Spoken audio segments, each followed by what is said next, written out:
Roy Suryo memang lihai. Terlihat ya bagaimana Roy Suryo ini ketika akan bertemu seseorang yang dia anggap ya, mungkin dianggap tokoh yang akan bisa membawa dirinya untuk bisa mencapai atau menggapai hasrat cita-citanya atau apapun itu ya.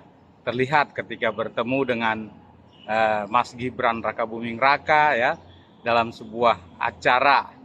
Nah, hingga jatuh itu kamera, dia lupa memegang kamera, mungkin ingin bersalaman cepat-cepat buru-buru, namun terlihat Mas Gibran itu sepertinya cuek saja ya terhadap Mas Roy Suryo. Apakah ini yang membuat ya, ini pertanyaan. Apakah ini yang membuat Roy Suryo ini sangat dendam ya, ada dendam pribadi terhadap Gibran yang mencueki diri. Selama orang-orang seperti Roy Suryo dan gerombolannya masih eksis di media, terutama media mainstream, maka selama itu juga menurutku komunitas YouTuber, baik YouTuber Nusantara, aku secara pribadi, dan juga YouTuber-YouTuber yang mencoba untuk melawan DFK, itu perlu kehadiran mereka untuk membantah, mengkontra narasi, termasuk juga melaporkan kelompok-kelompok tersebut kalau dianggap sudah benar-benar melakukan tindak pidana. Nah, kali ini ada cuplikan-cuplikan video yang menurutku menarik untuk kita sama-sama dengarkan, sama-sama kita ikuti, dan kita akan reaction bersama. By the way, buat kalian yang baru menemukan Bang Bill YTN ini, jangan lupa untuk di-subscribe, berikan juga komentar kalian, pastikan juga kalian bisa share kalau dianggap video ini bermanfaat. Ini ya guys. Itu event mereka konpres mau menggerutuk Mahkamah Agung dengan akan memberi 1.000 atau 1.000.000 lilin. Tujuannya? Supaya mengeluarkan MA itu, mengeluarkan perma ya atau SEMA untuk supaya tidak propat-prapit. Nah, ini jadi karena peradilannya Mas Roy sampai 4 kali nih, jilid keempat, yang nggak tahu selesainya kapan. Dan ini belum selesai. Oke. Jangan takut dengan prapit ke-5, prapit ke-6, prapit ke-7, prapit ke-8 gitu ya. Saya mau tanya, apakah ketika peradilan jalan terus maka sidang pokok perkaranya nggak akan mungkin bisa jalan? Nggak bisa. Itu sudah diatur di pasal. Kalau gitu bisa diulur-ulur terus dong, mau sampai peradilan ke-100 sidangnya nggak akan pernah jalan. Pasal ini beranjak dari pengalaman masa lalu. Ini kan saya berada di tengah-tengah. Mas Roy merasa dizalimi, Pak Jokowi merasa menjadi korban, kan begitu ya? Udah ditolak kok. Prapitnya kan ditolak. Tolak dan kemudian diajukan lagi. Artinya gini, kalau kemudian diajukan lagi sampai ke 100, maka nggak akan pernah bisa. Sudah dikatakan itu digelar sidang pokok perkaranya sehingga penyalahgunaan prapit terhindarkan dari apapun itu. Pengadilan loh. Ini adalah upaya untuk mengulur-ngulur tidak masuk ke pokok perkara. Makanya kan saya dari tadi bilang, yuk kita masuk ke pokok perkara. Supaya semua tuduhan pertanyaan itu ini Joko Sembong naik Gojek ini. Kenapa peradilan terus gitu. Iya. Lagi acara apa itu? Guys, sudah menjadi umum ya pembicaraan tentang bagaimana gelar perkara yang seharusnya masuk ke materi pokok itu ditunda-tunda terus gara-gara pra-peradilan. Aku yakin kok, baik pendukungnya Roy Suryo, pendukungnya Pak Jokowi, masyarakat secara umum pasti menilai bahwa cara prapit berkali-kali ya, ini adalah teknik untuk mengundur-undur atau menunda-nunda persidangan yang berkaitan dengan pokok perkara. Bayangkan sekelas Tifa saja ketika kemudian dia sudah mengalami atau dia sudah merasakan bahwa situasi sudah semakin membahayakan, tadinya dia sudah mengikuti proses untuk persidangan dan merasa menang dan kemudian akan dimulai lagi persidangan, dia pun melakukan pengajuan untuk pra-peradilan. Nah, yang menarik adalah saat ini akan ada, di saat saya bikin video ini akan ada persidangan yang mau dimulai yang ternyata Tifanya nggak ada gitu. Artinya begini, kita sepakat dulu lah bahwa apa yang dilakukan oleh Roy Suryo benar-benar bukan kacamata yang bisa kita lihat sebagai bagian dari dia sedang memperjuangkan hak konstitusionalnya semata. Tapi benar-benar dia sedang mencari cara supaya peristiwa ini terus bergulir, terus diributkan di media, terus diributkan supaya kemudian mendapatkan titik terang di mana sisi kemenangan yang bisa dia dapatkan. Karena kalau langsung persidangan yang mendatangkan Pak Jokowi memperlihatkan ijazahnya, maka otomatis dua orang ini pasti akan kemudian dinyatakan bersalah. Hanya memang begini guys, sekarang juga sedang rame ya. Pak Jokowi sekarang bukan menantang sih, tapi nyindir kayaknya. Ayolah, kalau kalian yakin bahwa ijazah saya ini 100% bahkan palsu, ya ayo kita sidang, jangan menunggu Prapit gitu, jangan terlalu mengumbar-ngumbar informasi seolah-olah Pak Jokowi ini bermain-main, seolah-olah ada ijazah palsu yang sengaja diaslikan. Coba ayolah Mas Roy, bagaimana ya caranya ya? Mas Roy ini kan sudah terkenal dengan orang yang sering berbohong gitu kan, termasuk dari kasus perkuliahannya saja banyak betul kebohongan-kebohongan yang dia sendiri yang memperlihatkan di ruang media sosial. Aku sarankan ayo Mas Roy segera kemudian berproses di materi pokok perkara supaya masalah ini juga selesai. Dan saya berharap Pak Jokowi istiqomah, jangan pernah memperlihatkan ijazah Pak Jokowi kalau bukan di forum hukum. Itu menjadi harapan banyak orang ya. Kalau rakyat yang menuntut itu cuma rakyat-rakyatan gitu, bukan rakyat yang sebagaimana banyaknya masyarakat Indonesia. Oke, kita ke video selanjutnya. Ini benar, saya akan uji benar gak? Kalau MKDU dapat C itu lulus tidak? Mas Roy, MKDU dapat C itu lulus kan tidak? suatu potret di saat tertentu, Mas Roy. Bukan, MKDU dapat C Apakah itu lulus itu tidak? final apa tidak kan? You harus Gak jawab, Loh, MKDU dapat C lulus gak ngerti berarti udah. saya Kalau mahasiswa sekarang saya tanya, ini tahu MKDU kan ya? Tahu istilah sekarang masih sama mungkin? nggak apa-apa.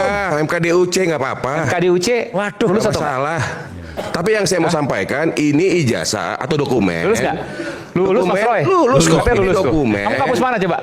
Coba Universitas Pamulang, Unpam, kamu mana? MKDU tuh contohnya misalnya bahasa Indonesia kalau dulu kan gitu. Kalau saya dulu ada di zaman saya kewiraan gitu ya. Itu C, lulus nggak? Lulus. Oke, lulus ya. Kamu pernah dapat C MKDU? Apa? Mata kuliah apa? Aku mau kesehatan. Hah? Oke. Bukan, MKDU dapat C Apakah itu lulus itu tidak? final apa tidak? Gak jawab, Loh, MKDU dapat C lulus gak ngerti berarti udah. saya C, lulus nggak? Lulus. Oke, lulus Mas Roy. lulus kok. Asbun asal bunyi. Begini, ini sebenarnya teman-teman tentu sudah nonton ya di Rakyat Bersuara. Tapi begini kok maksudku. Sengaja aku tampilkan video ini. Ini sekaligus memberikan pembelajaran buat kawan-kawan yang sampai dengan saat ini memberikan dukungan kepada Mas Roy. Masa orang yang sering menginformasikan disinformasi, yang kadang-kadang fitnah, kadang-kadang ada ujaran kebencian, banyak sekali pernyataan-pernyataan mereka ini yang sebenarnya ini bermasalah ya. Terutama Roy Suryo itu betul-betul sudah melakukan cara-cara yang menurutku sangat licik. Kenapa sampai di posisi ini para pendukung Roy Suryo itu tetap jangan dukung Pak Jokowi jangan ya, tapi minimal begini, korektif lah. Aduh, Mas Roy ini parah, Mas Roy ini keliru dia. Kenapa terus menyanjung-janjung bahkan mendewa-dewakan Roy Suryo gitu? Kasihan gitu ya. Karena jujur guys, apa yang selalu ditampilkan oleh Roy Suryo ini bermasalah. Semua pernyataan-pernyataannya itu sangat-sangat jauh api dari panggang. Dalam artian kebanyakannya adalah hoax, kebanyakannya itu tidak sesuai. Ya syukur-syukur kalau memang karena ketidaktahuan beliau. Yang parah itu adalah dia tahu seperti itu tapi dia pura-pura gitu. Itu yang sangat disayangkan kalau memang demikian. Tapi sudahlah, teman-teman bisa menilai bagaimana asal bunyinya Roy Suryo tapi tetap kalian dukung gitu. Stage kedua, Oke, ini kemarin ya. kalau sidang berikutnya masih tertutup, tapi Sidang nama kita masuk Pengadilan dalam Tata dasar, Usaha baru Negara sama. yang kemudian kita menggugat Pak Rektor UNJ, dan ini bagus ya. Ini sini sedang sidang ya, ruangan ini sedang sidang. Teman-teman bisa tonton videonya lengkap itu pernyataan dari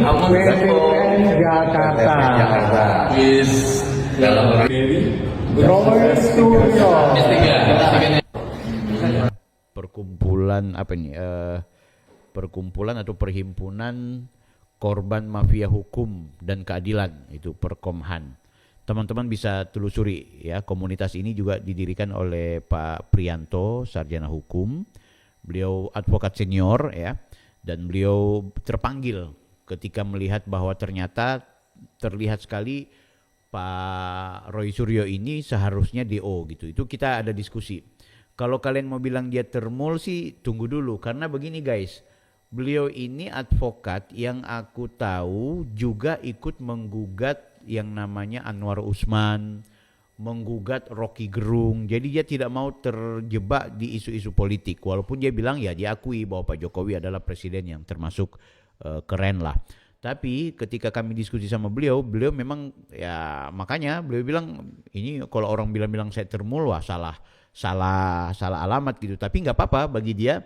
Ini bukan soal Pak Jokowi, tapi ini soal marwah hukum. Nah, Pak Priyanto ini ternyata yang menggugat ya, ternyata sudah pernah menggugat Rocky Gerung, Anwar Usman, bahkan Mahfud MD ya, dalam kaitannya dengan problem-problem administrasi tata usaha negara.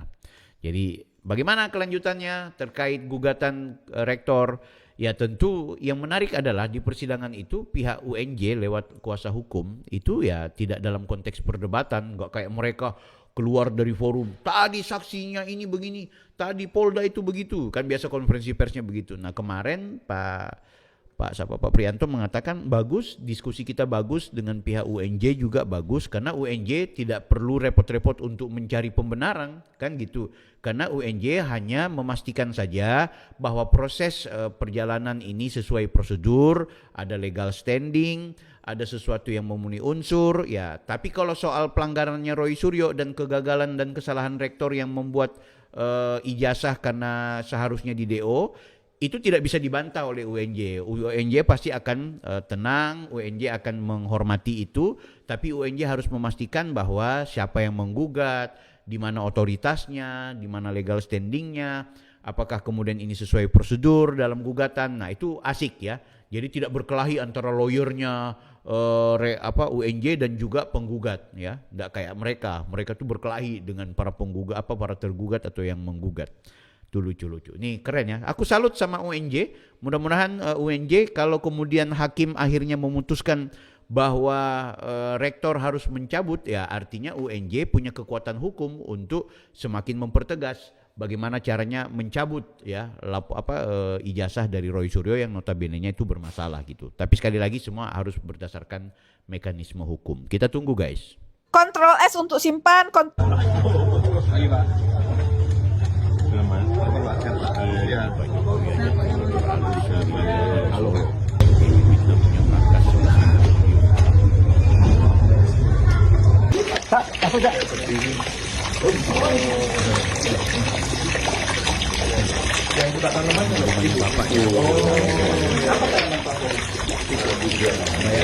Beberapa kali rumahnya Bapak pohon yang Bapak tanam di ruangan sahabat. Pohon gede. Kalau ada bunker di dalam. Ada tanaman buah. Saya mendapatkan informasi A1 bahwa bunker penyimpanan harta 11.000 triliun milik Joko Widodo. Kita datangin rumahnya, kita bongkar rumah itu, di bawahnya ada bunker tempat naruh uang. Di rumahnya siapa? Jokowi. Kan kita buktikan kan, kalau benar-benar Bapak tidak korupsi, saya akan bongkar rumah Bapak kan. Kenapa orang jadi rusak nalarnya ya? 11.000 triliun. Aku mau nanya, 11.000 triliun berarti uang apa itu ya? Sedangkan uang yang beredar di Indonesia ini ya, uang yang beredar di Indonesia, ini sekali lagi uang ya yang beredar di Indonesia, yang ada di bank-bank, yang dicetak oleh bank, yang dikeluarkan oleh bank, itu nggak sampai 11 triliun gitu. Artinya uang yang di mana tuh? Artinya Pak Jokowi ada uang 11 triliun yang dia simpan di rumahnya, berarti semua uang yang ada di bank-bank di Indonesia itu diambil. Inflasi dong kalau begitu situasinya. Aduh, tapi sudah nggak apa-apa ya, mungkin orang-orang yang butuh obat kayaknya. Oke guys, kita lanjut. Nah ini yang menjadi sorotan. Siapa tahu teh pahitnya lebih pahit. Sedikit kritik sama Minumnya lebih pahit. Pak, ini ramai di TikTok Pak.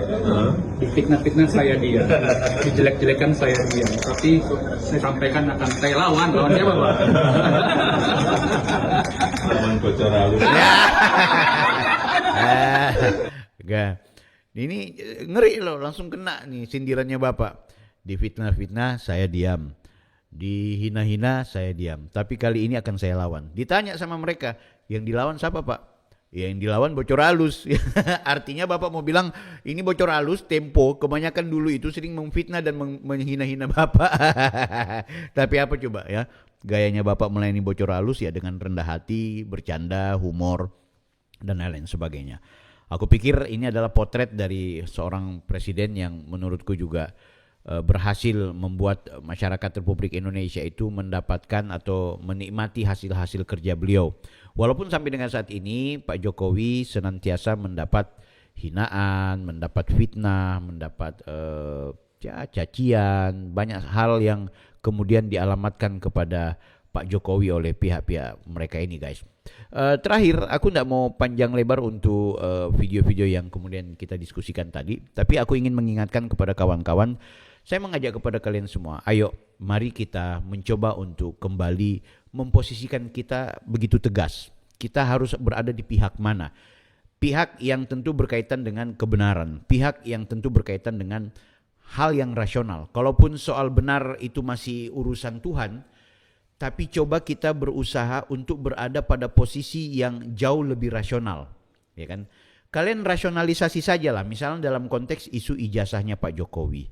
Coba jangan dulu ego, jangan dulu emosi. Kalaupun kalian memang bukan pendukung Pak Jokowi, kalian benar-benar pembenci Pak Jokowi, tapi coba diresapi jauh lebih dalam, sebenarnya Pak Jokowi ini ijazahnya asli atau palsu. Kalau palsu, kenapa begini? Kalau asli, ya kenapa begitu? Ya kan? Jadi bandingkan, ditimbang dulu. Kalau asli, kenapa Pak Jokowi begini? Nah, kalau palsu, ya kenapa juga begitu? Ketika kita punya kemampuan menimbang dengan baik, maka rasionalitas kita itu akan muncul, maka kita akan berada pada posisi yang menurutku sangat bijak. Apapun pilihan kita gitu. Dan aku alhamdulillah bersyukur sampai saat ini bukan cuma meyakini, bahkan menganggap orang-orang yang menuduh ijazahnya Pak Jokowi itu adalah palsu. Mereka adalah kelompok-kelompok yang menurutku juga ya tidak rasional, kan gitu. Mungkin juga karena bawaan, tapi kalau cuma bawaan kebencian sama Pak Jokowi enggak juga sih, karena banyak orang, bukan banyak, ada beberapa orang yang menghubungi saya, Bang, saya bukan pembenci Pak Jokowi, tapi saya melihat bahwa ijazahnya Pak Jokowi akhirnya terlihat betul-betul palsu gitu. Ya aku tanya, yang menyebabkan Anda menuduh itu apa? Ya karena Pak Jokowi tidak mampu mau perlihatkan ijazahnya. Wah, itu alasan yang menurutku sangat-sangat tidak masuk di akal gitu. Karena kalau saya juga akan berada di posisi seperti Pak Jokowi, saya tidak akan pernah perlihatkan ijazah. Ada juga orang yang bilang, Bang, saya tadinya dukung Pak Jokowi, tapi sekarang saya anti sama Pak Jokowi. Kenapa? Karena dia tidak, aku akhirnya percaya sama Roy. Ya kenapa lo percaya, dari sisi mana? Apakah argumentatif yang disampaikan Roy? Bukan. Tapi aku melihat Pak Jokowi nampaknya memanfaatkan momentum ini untuk mengglorifikasi dirinya, seolah-olah dia korban, padahal memang ijazahnya palsu. Akhirnya aku menilai bahwa Pak Jokowi ini jahat juga. Itu ada yang berpandangan seperti itu. Oke, nggak apa-apa. Tapi apakah itu masuk dalam kategori kemudian membuat kita memposisikan Pak Jokowi sebagai penjahat?